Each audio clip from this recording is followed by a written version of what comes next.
Geek Therapy Radio.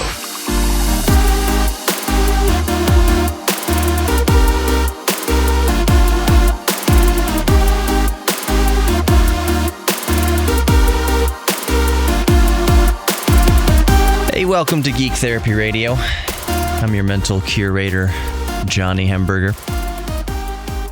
To tell you the truth, I've been kind of struggling over the past few days to think about what my place is in this world right now during the current climate. I don't mean my place, what's my place as a human being. That is one thing, certainly, absolutely.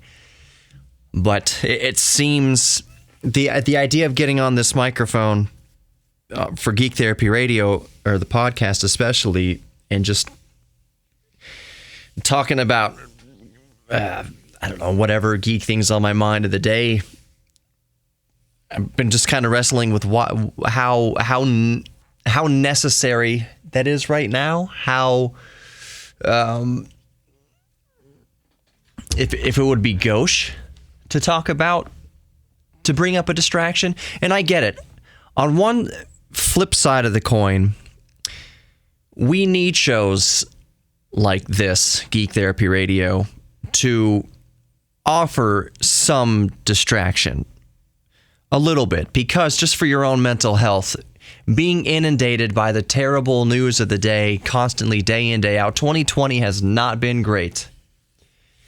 Being inundated by the bad news day in, day out is not great for mental health. And so on one side of the coin, I know that shows like Geek Therapy Radio are meant to be at least a brief respite to kind of let your brain recharge. That maybe, yes, you do for 15, 20, 30 an hour, minutes, whatever, want to hear about some video games or PCs or flying my drone around or whatever. And in this podcast right now, I definitely will move on to that subject.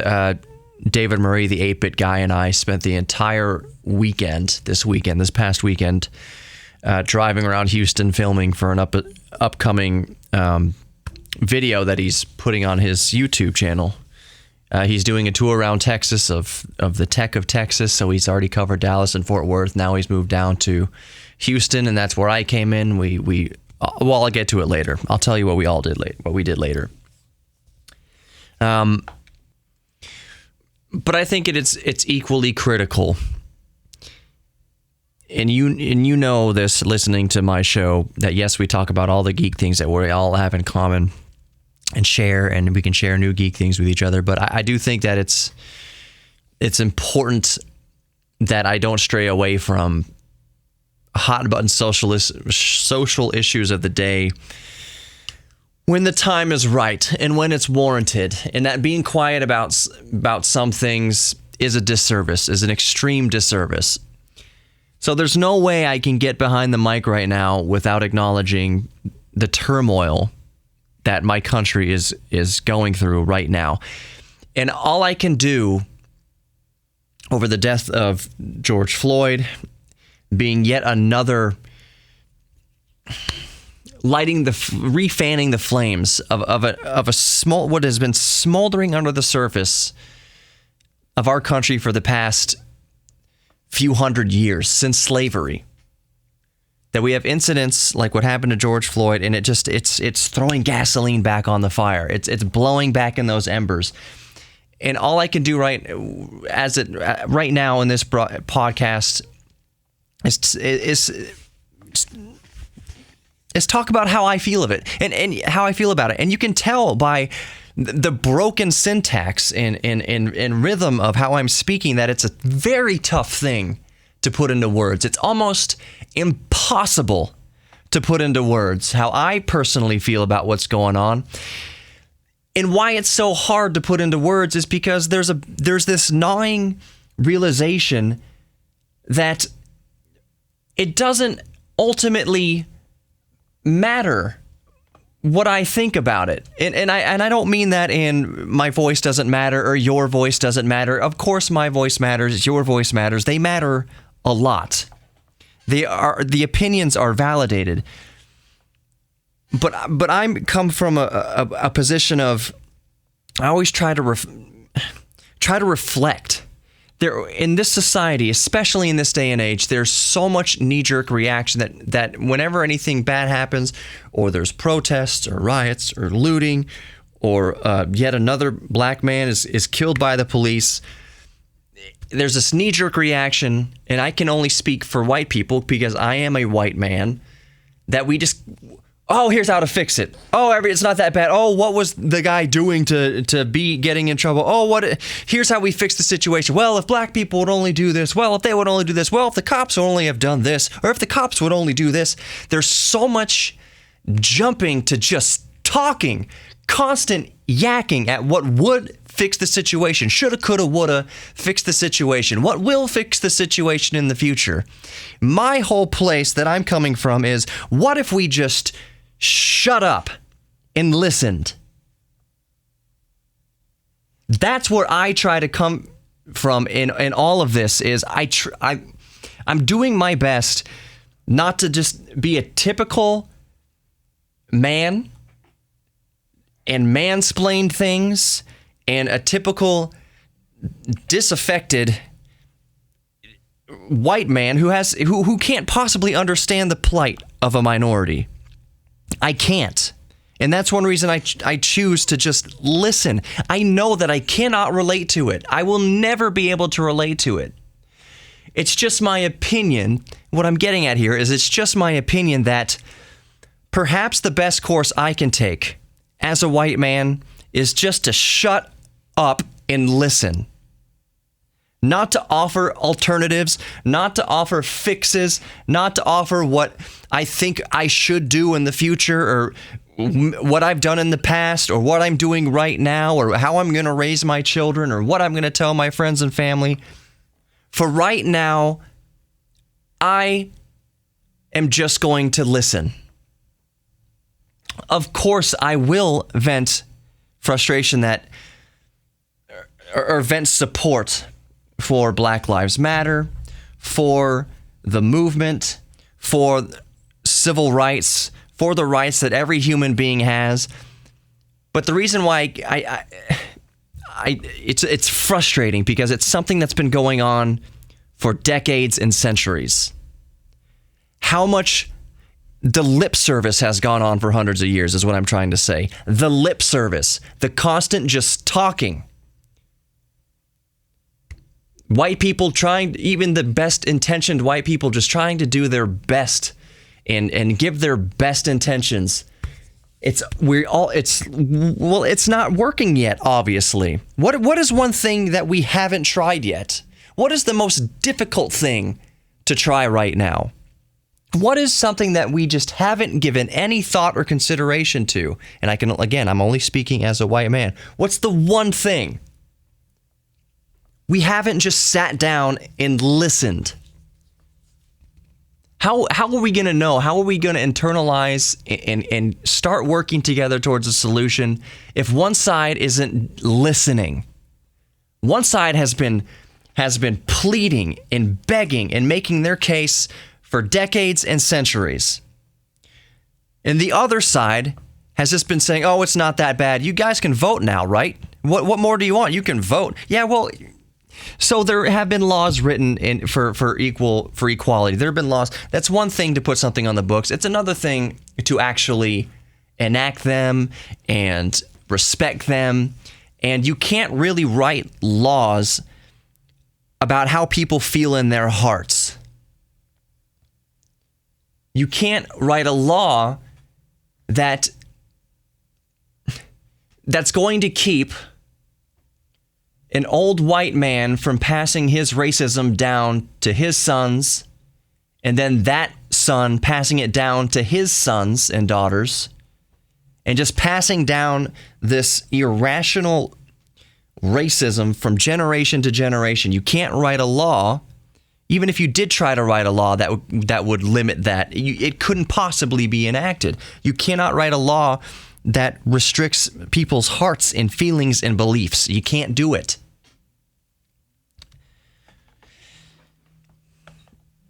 So it's frustrating.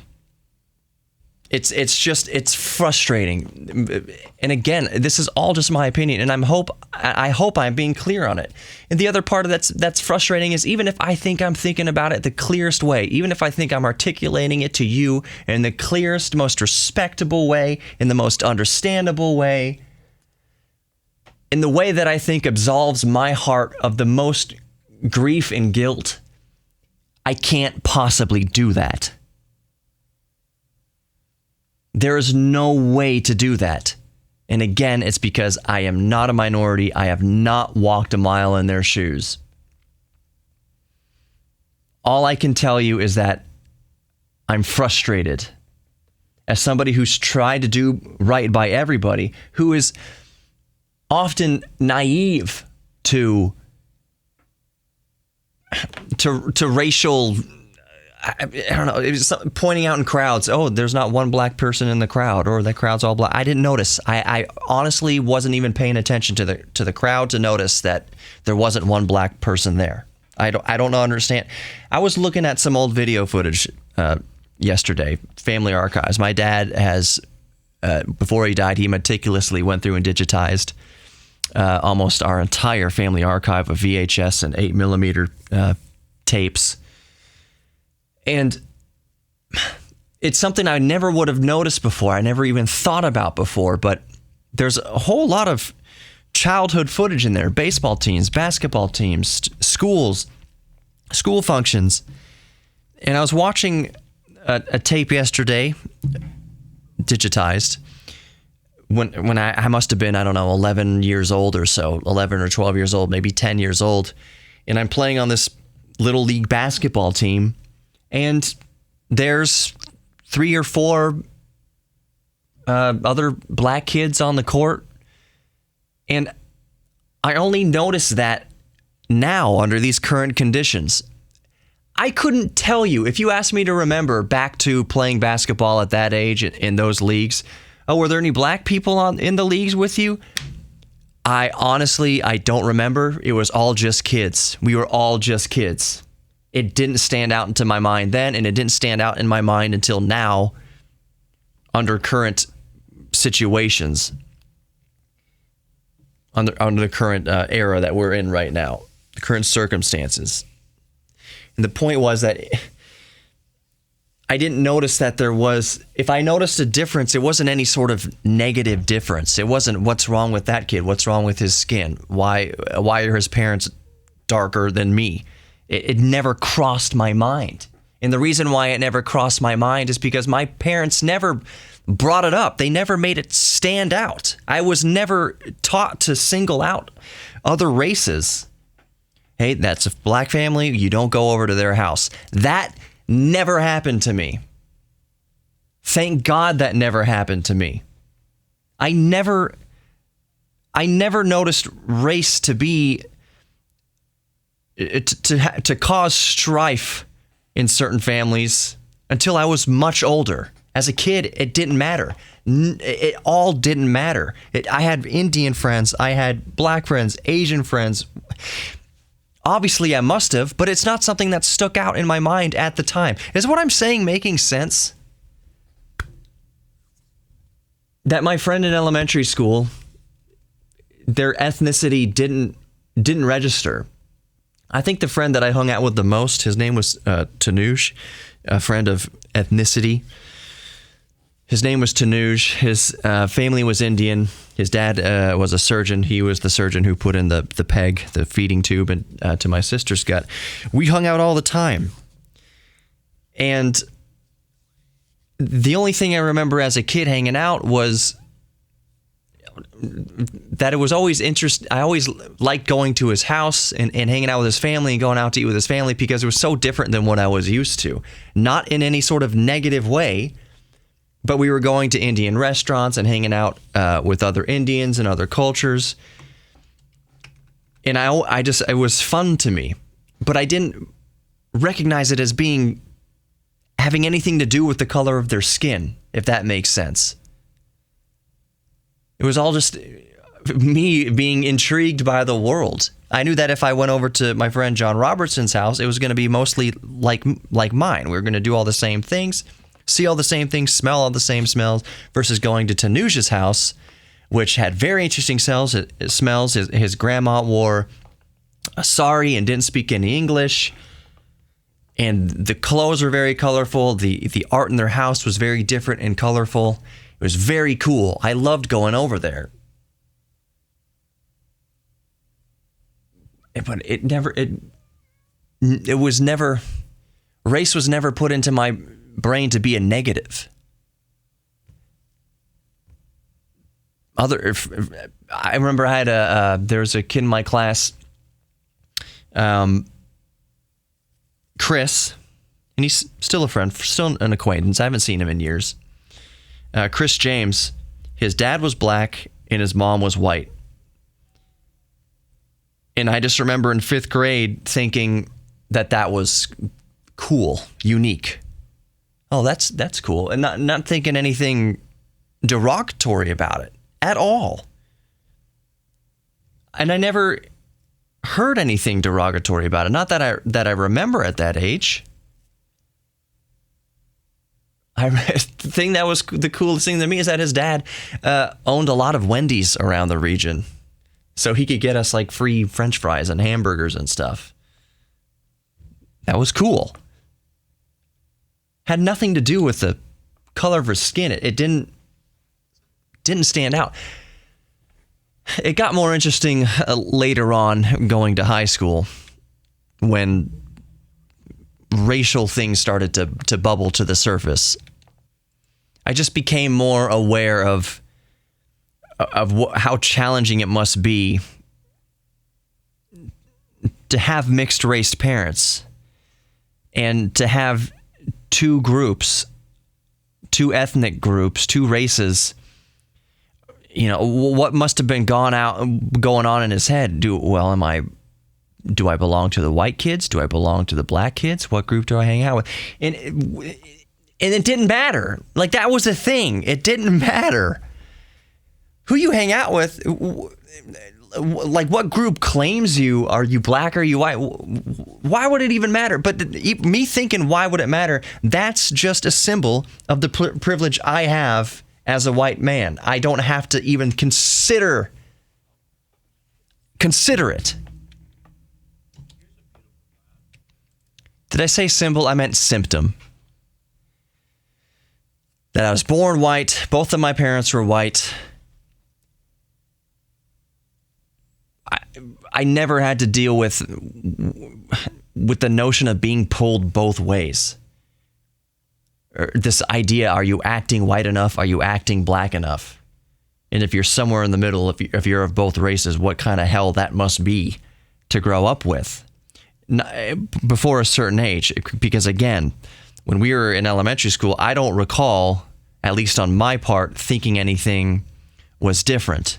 But as you get older and adults start talking around you differently, they kind of take the little inhibitor off. They start cussing more around you. They start speaking more freely around you. It wasn't until maybe middle school and high school. I can't honestly remember where my first confrontation with true out in the open racism was. And I can tell you for sure, and this is kind of how insidious this is, and how under the surface this all is. I know for sure that my first run-in with racism had to be some adults or older kids, high school kids or college, something like that, white, saying truly, truly awful things about black people, using terrible racial slurs about black people, and not in any sort of like, oh, here's a comedian told this joke and they just repeat it verbatim. But no, I mean, like, it was evident that this person legitimately thought less of and hated black people. And I don't remember the exact person. I'm just giving an example of what my first exposure must have been, because instances of racism always stick out, and it's always kind of this thing that for a long time maybe I kind of blocked out. I don't mean that I forgot about it, but I mean, your brain, it's always been traumatizing to me to hear that sort of blatant racism. And for the record, the most blatant racism that has caused the biggest lump in my throat and punch to the stomach, the most I've ever experienced it, the worst I've ever heard it and experienced such blatant racism, far and away, bar none, was Europe. It's very often that Europeans, you'll hear them say, we just don't have a problem with racism. And on the surface, you would think, and this is only my opinion here. Everything that I've said, of course, has only been my opinion. It's kind of ironic I'm going off on my opinion when I said maybe we should just try shutting up. But disclaimer, I am speaking my opinion here, just my own personal experiences. I'm not offering ways to fix society. I'm just telling you my experience growing up in society. So I'll continue that. You'll hear Europeans say, and I don't mean this to throw Europeans under the bus or anything like that. I love Europe, love Europeans, but many times you'll hear them say, especially in Northern Europe, we don't understand America's problems, so we don't have a problem with racism. Let me tell you what that means in my experience, having been over there several times. They don't have a problem with racism because, in my experience, it is so ingrained into the fabric of their society that they don't have a problem with it because minorities don't bring it up. They have been so ingrained, institutionalized to accept it that, and I'm going to only tell you what a black Dutchman told me, and we were talking about race, and he said, if you're black and you grow up in the Netherlands, this was just his opinion, this was just his experience, says if you're black and you grow up in the Netherlands, your parents teach you not to raise your voice, to accept things the way they are and not stir it up. That your best bet for getting through all this is not to point out that you've been discriminated. That you're black, this is your place in society, don't stir things up. You just accept it. You just accept that it's going to be 1,000 times harder for you to get a job, even if you're 10 times as qualified. So, when many Europeans say we don't have a problem with racism, that means that they don't have people stirring things up, begging for their rights. That even the minorities are taught by their own parents just to accept their place in the system, just to accept their lower class, and don't ever talk about it. So, the society doesn't have a problem with racism. You know how I know this? I'll give you another example. Being in another Dutch bar. Oh, I miss this bar. I'm not saying anything about the bar, and I'm not saying that all Dutch people feel this way or all Europeans feel this way. So we're at the bar having a good time, and I can't forget if he was British or where he was from. I don't think he was British. Maybe he was Dutch. He came over to me, and we're talking. We're American and everything, having a good time. And there's a black guy kind of near the doorway, and he says, "Oh, you're from America? Okay, go over." I'm just going to tell you what he said. This is not going to be nice, but I'm going to tell you what he said because I don't like to censor things.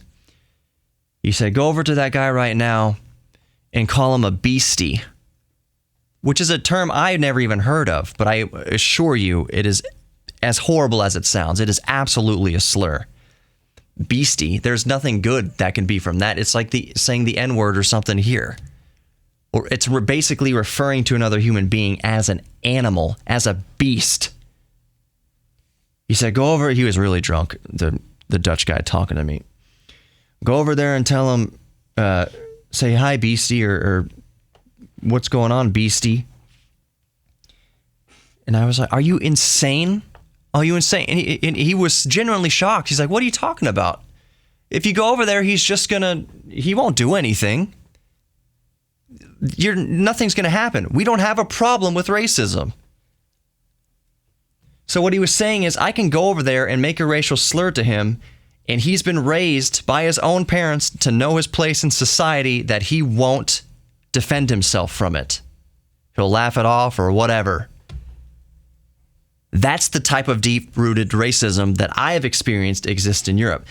And I told him, I told the guy telling me to do this, I said, bro, if you came to the United States and even dreamed, if anyone even overheard you say that, you would get your ass knocked out. You would be beaten into an inch of your life if you ever walked up to a minority or a black person here and called them a beastie. You might be killed for it, actually.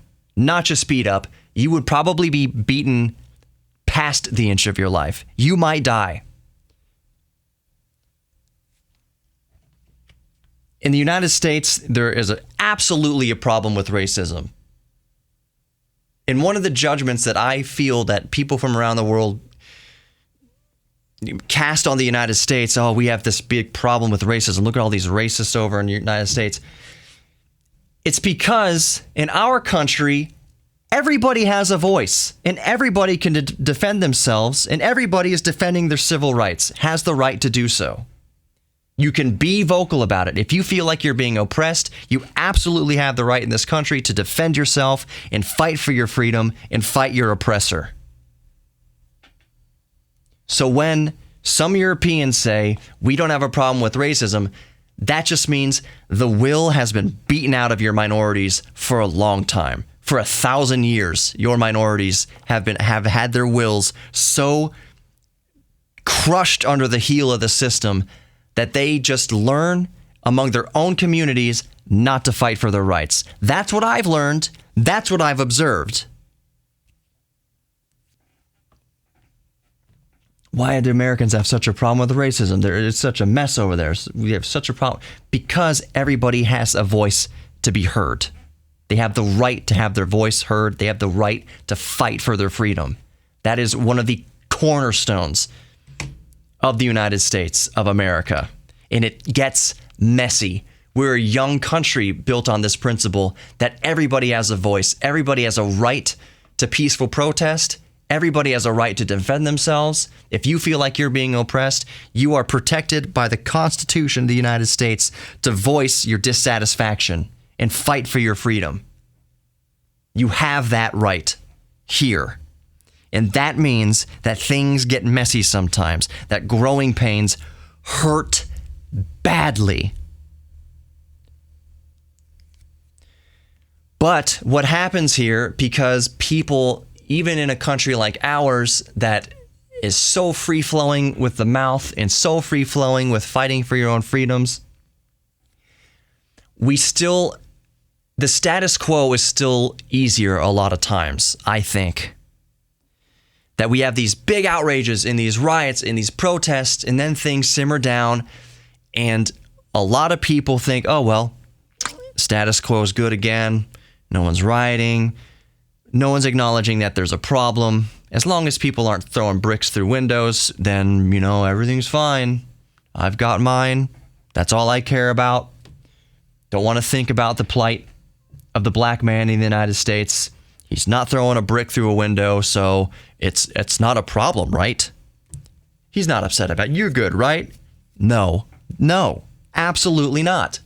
And for the record, most of the looters and rioters are just opportunists from out of town. Don't confuse the message. That's not the message. That's not the protest. That's not Black Lives Matter. Those are opportunists looking to rabble-rouse, doing a disservice to the message.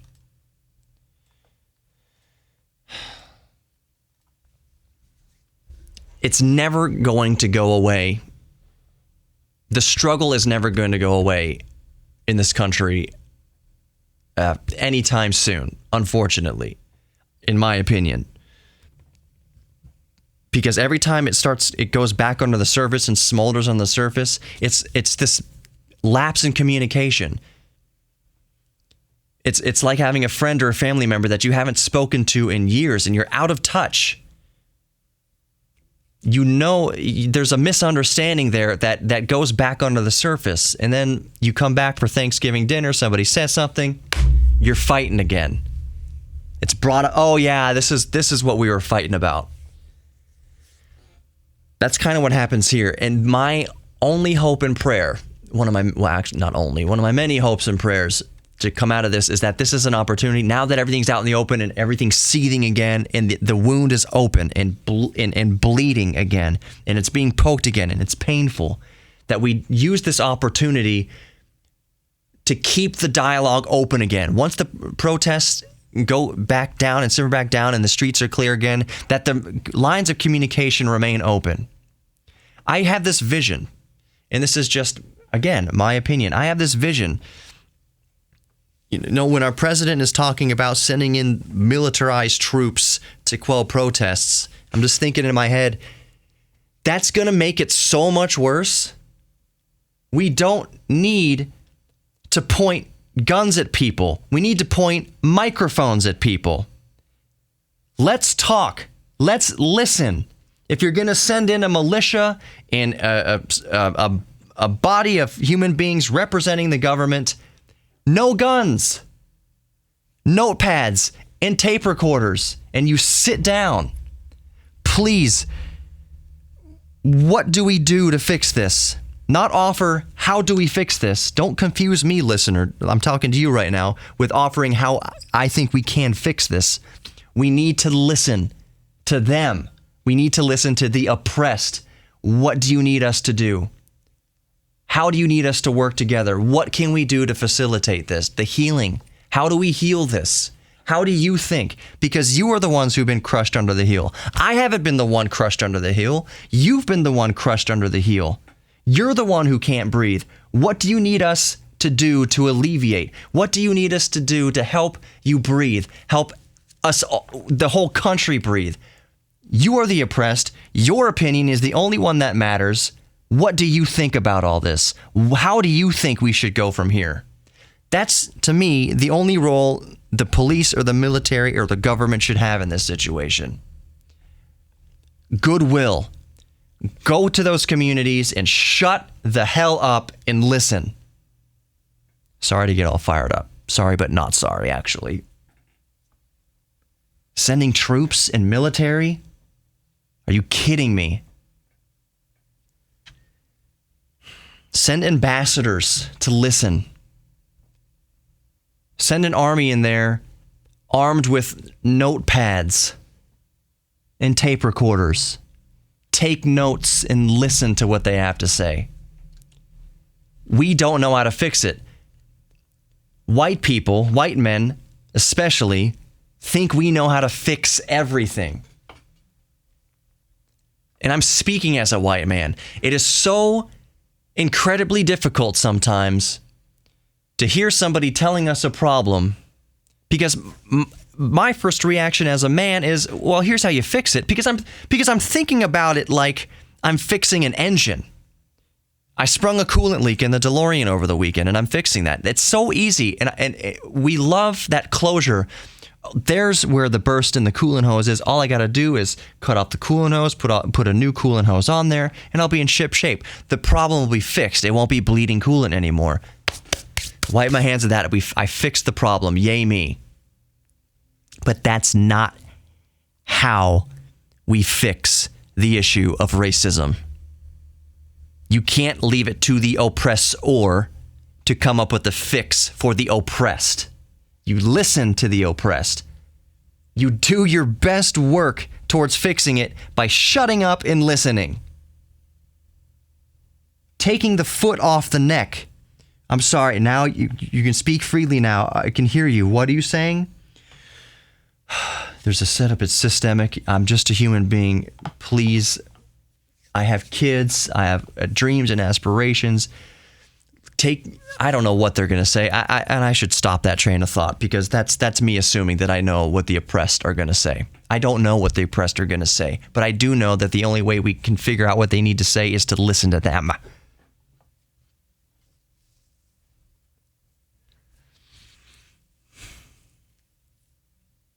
And the irony is not lost on me that I'm 34 minutes, 35 minutes or so into this, whatever. I don't know what ads they play at the beginning of this to throw off my little time counts.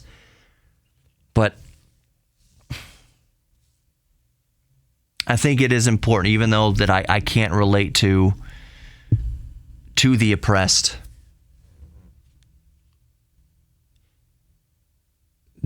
that I offer up an open ear. Not just an open ear, but a willingness to proceed how the oppressed think we should proceed. I think the only way this garden grows is with love, with planting, with spreading the soil of love, a fertile soil of love. And that means you put your preconceived notions aside, your judgment aside, and you say, at the very base level, me, white man, talking to a black man, at the very base level, I love you. And that means I have to shut up and listen to you. That means I need to listen to you. If I proclaim that I love you, the best thing I can do to grow anything in a fertile garden is lay down a layer of love that we can both plant seeds and grow a beautiful garden from. It has to start with love. And if you genuinely love your neighbor, you have to listen to your neighbor, especially your oppressed neighbor.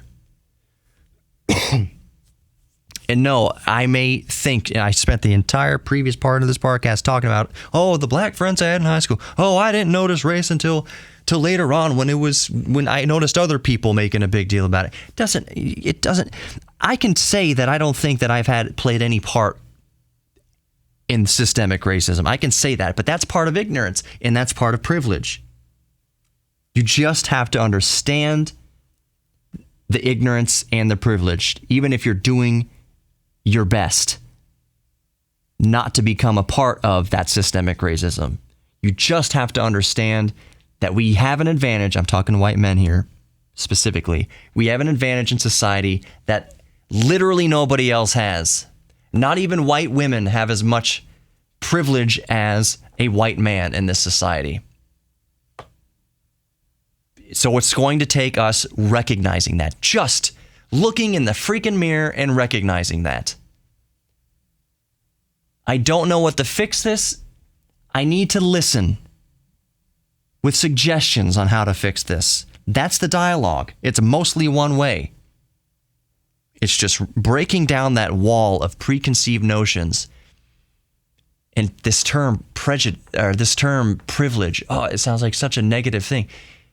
Privilege isn't negative in itself. It's just something that exists. It's just something that people have. It's not something even to be ashamed of. It's just, you just need to recognize it, recognize that we possess it, that we have it, and others don't. Just recognize it so that you can get past it and open your ears. Get past that nasty buzzword, privilege. Ugh. I hear a lot of people say, where are they handing out this white privilege? I never got my white privilege. Where do you go to the DMV to get white privilege? Where does that come from? That sentiment itself is the privilege. And it manifests itself in many, many ways that I won't get into right now. All I'm saying is that at the end of the day, you just have to recognize that you possess it from birth. Just recognize it.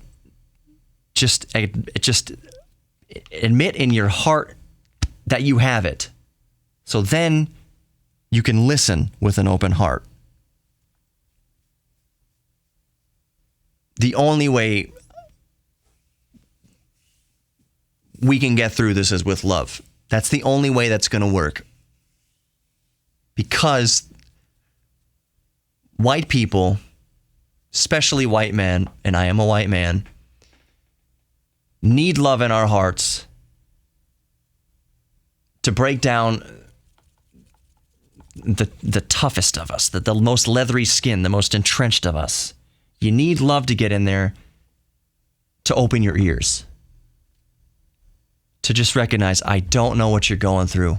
Please tell me what you're going through now, and how do we fix this?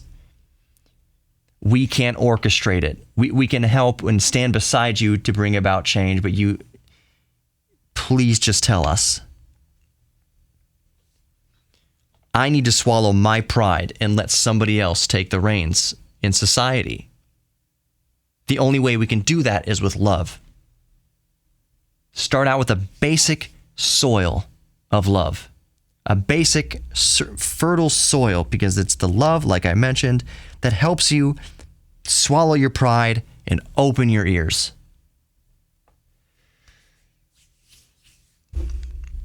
I think I'll save talking about what David and I did around Houston for another podcast. I went at least 40 minutes speaking from the heart here. And again, I need to make the disclaimer. I may not have any friggin' clue of what I'm talking about. I need to be open to that possibility that I have no freaking idea what I'm talking about here. And I think that's a good blank canvas to keep myself at. Just listen. I just need to listen. Just listen. Cast away everything else and just listen. Focus and listen. So on that note, I'm going to stop talking. And in between now and the next podcast, I'm going to do my best to listen. And I hope that even one other person listening to this, and if what I said offends you and that you don't want to be part of that listening, you don't want to be part of love or compassion, and you don't think this podcast is for you anymore, hey, there's the door, but it is always open. So if you leave and you come back around, I don't know how you could listen to my podcast for so long if you're a veteran listener and have heard me say so many times before that Geek Therapy Radio draws a circle in the sand. It does not draw a line in the sand. I don't know how you can have heard me say many times ad nauseum that Geek Therapy Radio draws a circle of inclusivity in the sand. And then all of a sudden, this is the episode that pisses you off and offends you. I don't think there's many of you out there. I'm just saying, if you are that person who is somehow offended by this one, there's the door, but it's always open. A lot of people will say, I don't need you. There's a lot of YouTubers and stuff right now saying, get out, I don't need you to follow me on Twitter. And how do I unfollow all the racists? I don't think we solve anything by shutting doors. So, if you don't want to listen to the podcast anymore, there's the door, but it's unlocked. You can come back in anytime you want. Talk about fun things like Star Wars and how Boba Fett survived the Sarlacc pit or whatever in the desert to come back for future episodes of Mandalorian. That's something fun. We'll get to the nerd stuff. Don't get me wrong. But right now we need a little bit of compassion, a little bit of understanding, and a whole lot of listening. So until the next podcast, I'm going to try to listen. I encourage everybody else, all my geeks, to listen to your fellow geek and know that you're worthy of love. You are worthy of giving love. This is where the giving love part of your worthiness. You are worthy of giving love. You are worthy of giving love to your fellow man. You are worthy of receiving love in return. And you are worthy of your own self-respect. You are worthy of that love. Thank you for listening. I'll talk to you guys later.